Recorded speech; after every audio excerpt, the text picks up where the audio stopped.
Hey y'all, Joe Dragon here with a quick intro to crafting and gathering in Final Fantasy XIV: A Realm Reborn. If you're interested in making a fortune in the markets of Eorzea, then you're going to need to know where to start. If you're interested in becoming an alchemist, a miner, a goldsmith, or a weaver, then you'll want to head to Ul'dah. If armorer, blacksmith, culinarian, or fisher interest you, then you're going to want to head to Limsa Lominsa. And finally, if you want to be a carpenter, leatherworker, or botanist, you're going to want to head to Gridania. The basics of gathering are simple. There are various nodes throughout the world that you can only see if you are a particular gathering profession. The nodes are also unique to you, so you don't have to worry about other people skilling them. They will respawn in an area pretty quickly, so you'll end up spending most of your time in one small area when you're gathering a particular material, rather than having to run across the entire zone. As you can see, you just run up to the node, right-click it, and a little window will pop up that will show you what's available. Some items will have a lower chance of being able to be gathered. However, your chances to gather each item will go up based on level, and you will also gain some skills which will help augment it. In addition to the various skills that you'll obtain in order to increase your chance of gathering success, gear can also play a factor. Gathering and perception are your two main stats. You'll obtain some gear from your crafting quests. However, weavers can craft entire sets and much better sets later on. If you'll notice, the percentages will change if you take off the gear, and they're impacted pretty intensely by your gear. As you can see, we went down quite a bit. So if you want to be an effective gatherer or crafter, you're going to need gear. It's extremely important. Leveling one crafting or gathering profession is pretty time consuming, so I would highly recommend that you save your leave quest allowances for gathering and crafting rather than just doing the combat oriented ones, as there are plenty of other ways to level your combat class. Remember, there are no fates, and there are very few relative quests for gathering and crafting. And as you can see here, the XP rewards are very, very helpful. It's also very easy to get the bonuses associated with these leave quests. Crafting is a bit more complicated. You access your crafting interface by clicking your crafting log the same way you would hit your hunting log, and you select the item you want. You will gain different recipes as you level, and new recipe level ranges will open up, which will show you all the new items you can craft. They also tend to open up a few levels before you actually reach that level range.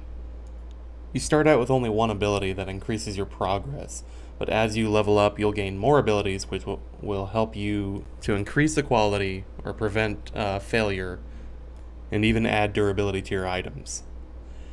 Now, each time you use an action, the durability will drop by 10.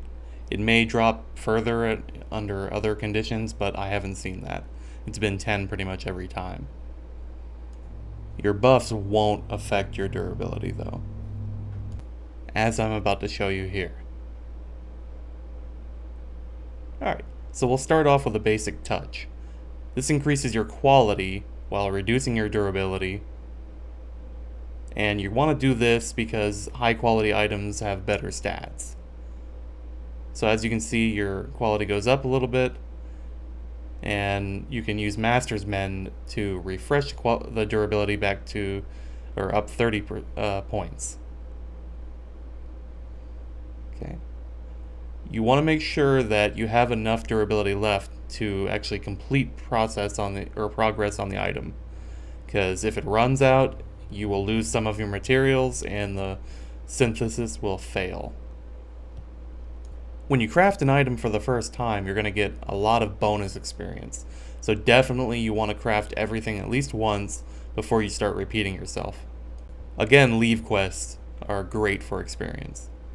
Although with crafting, only take the highest level leave quests, in my opinion.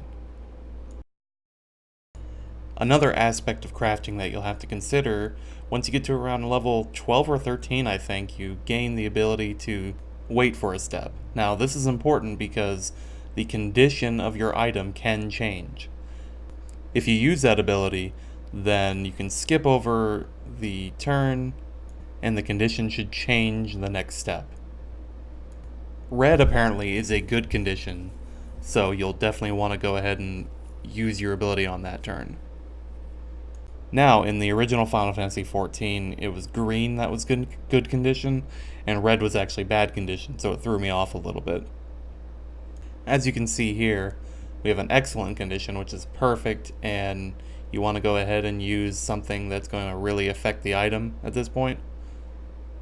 I used Basic Touch to increase the durability, and as you can see, the dark purple means that you have poor condition. You're going to want to use your Observe ability now, and wait a turn for it to return back to normal. I highly recommend leveling the Gathering profession, which complements your crafting profession of choice, because you're going to need a lot of materials. You can get some of the basic materials from vendors, but it's really much cheaper to gather them yourself. Actually, it's free to gather them yourself, aside from repair bills. You'll also get ability to mass produce items, and I would only recommend using this on basic items like thread, ingots, and other component items. Also, don't forget that around level 17 of your main storyline quest, you'll gain a retainer, and this is going to be your main method of selling your goods. Anyways, that's it for this video. I'll definitely be bringing some more Final Fantasy XIV videos in the future. Enjoyed. See you later.